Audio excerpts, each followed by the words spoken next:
I'm so bored. I have a couple ideas. Whoa! What? Dude, how did you get in here? I'm pretty sure you edited me in here.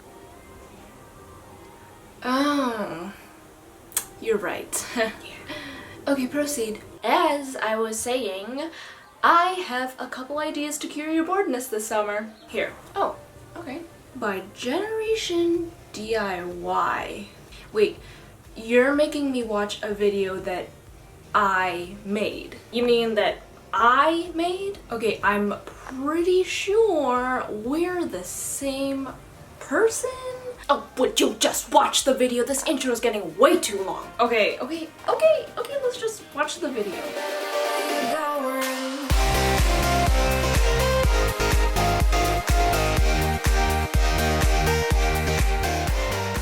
Hey guys, it's Jennifer and sorry about that really extra intro. So, you've obviously read the title. You know what we're doing today. Summer DIYs and projects, just stuff to do when you're bored, cause I know how you feel, dude. If you like this video, make sure to like it, not just emotionally. Also, comment down below what your favorite thing to do is in summer, cause I wanna know. Make sure to subscribe if you haven't already and you like my videos. Also, tap that bell icon to get notified whenever your girl uploads. And without further ado, let's get started.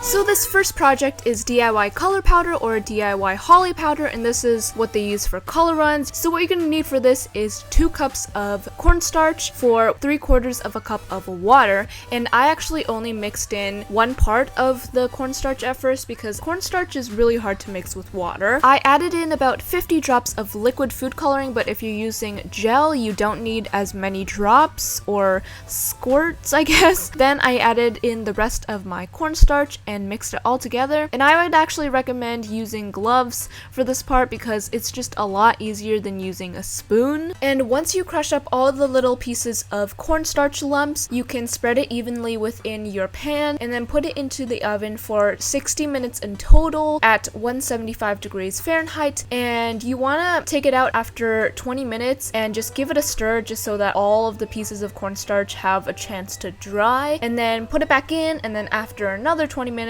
you take it out again and stir it and then put it back in, and then once you hit the 60-minute mark you are done. Take it out of the oven and it should be dry. If it's not completely dry, you can let it dry overnight or put it in for another 5 to 10 minutes, and then I just put it into the blender to make sure all of the little clumps were absolutely gone. And if you want to, you can actually sift away all the little lumps so that you're just left with the powder, because that's what I did and it worked out pretty well. If you don't want to use the oven method, you can just let it dry for 2 to 3 days, and you want to also just constantly mix. I made 2 colors, pink and blue, and this is how they turned out. And then you can just have a color war with your friends. Make sure you're wearing something that you don't really care about because this will definitely get all over your clothes. You can have like a cool photo shoot, maybe for Instagram. I've always wanted to try this and I finally did, and it was really, really fun.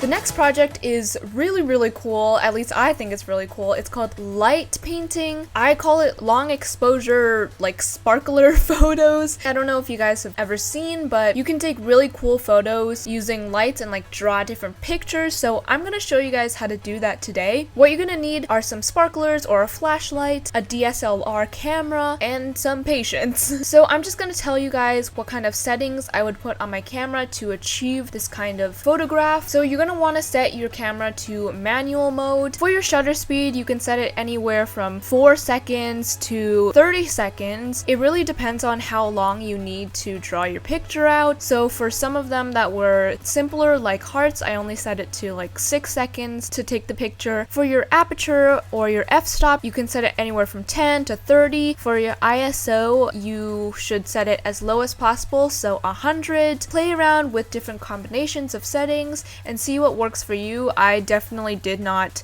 get these right on the first try. Usually your camera would go ch-ch and then it would take the picture. But for this, it would just go and then you like draw your photo, and then once the amount of time is over, it'll have like another click, and then it'll just capture the light path that you drew. So I think it's really cool. You can use this with a flashlight, you don't need sparklers. And also a life tip, don't burn matches on your bed because you will burn a hole in your blankets. Not like I know that from experience or anything, but just letting you know. So yeah, definitely do this in a non-flammable place because that would probably be best. If you guys try this out, make sure to tweet me or Instagram me a picture because I would love to see your guys' recreations. In fact, if you try any of these DIYs or projects, send me a picture.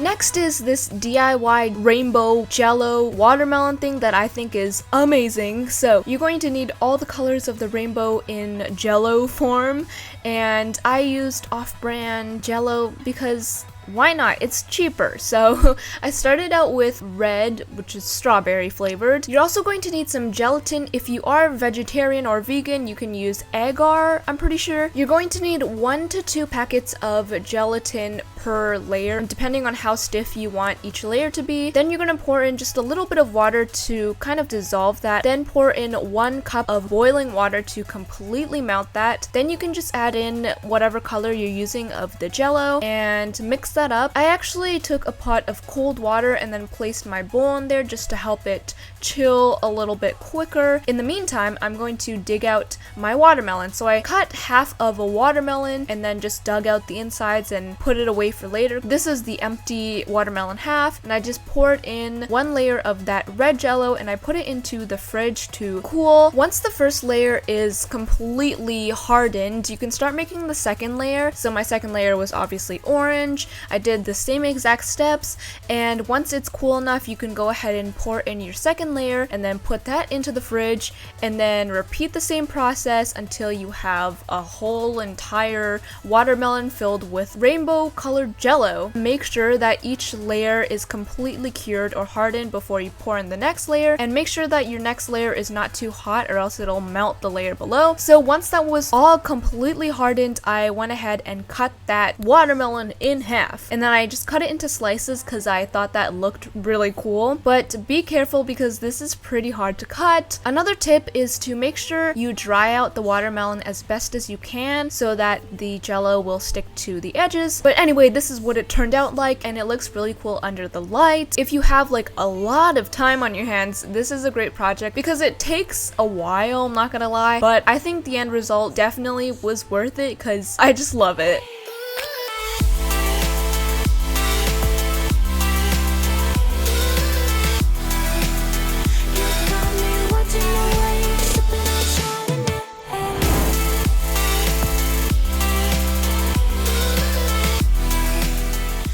Next, we're gonna make this DIY pineapple garland. For this, you're going to need some yellow tissue paper. I just got this from the dollar store. What you're gonna do is take 8 to 10 sheets of your tissue paper and then measure out a 10 by 13 centimeter piece of tissue paper. Cut that out with your scissors. Then you just want to accordion fold this lengthwise. So basically, you're just gonna fold back and forth. Next, you wanna take some string and just tie it up in the middle. Now just cut off any excess of the string, and then you wanna take your ends and cut it so that it's round. Then you just want to spread the tissue paper and pull out all the pieces so that it's as full as possible. You want to be careful with this step because you don't want to rip the tissue paper, but once you've fluffed it up, you can go ahead and work on the leaves. So I use this green cardstock and I just cut out a few pieces of leaf shapes, and then I just folded it down the middle at the bottom, and then I took my glue gun and just glued the two sides together so that it would stay put. Then you want to find an opening in the pineapple and then stick your leaves in there. Next, you want to take whatever string you want to hang the pineapples up with. I just took this fishing wire, which is clear, and then I just strung it through the middle string in the pineapple. And to make sure that it would hang from the top and it wouldn't flip over, I just had to like kind of push the string through the leaves so that it would be from the top, if that makes sense. And basically I just tied that to my headboard and I think it looks really cute.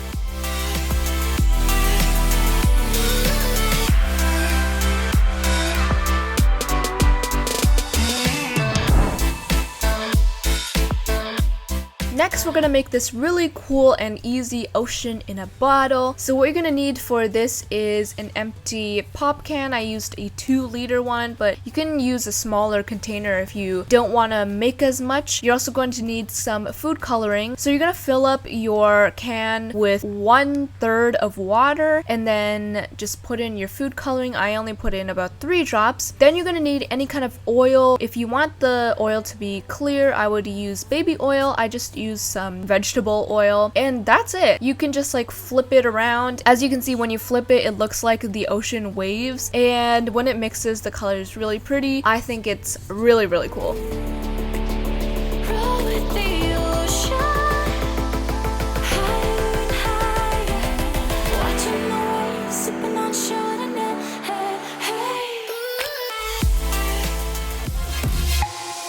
So I hope you guys enjoyed this video. Make sure to like it, not just emotionally. Subscribe. Check out my vlog channel, which is on this side, I think. And I will see you guys next time.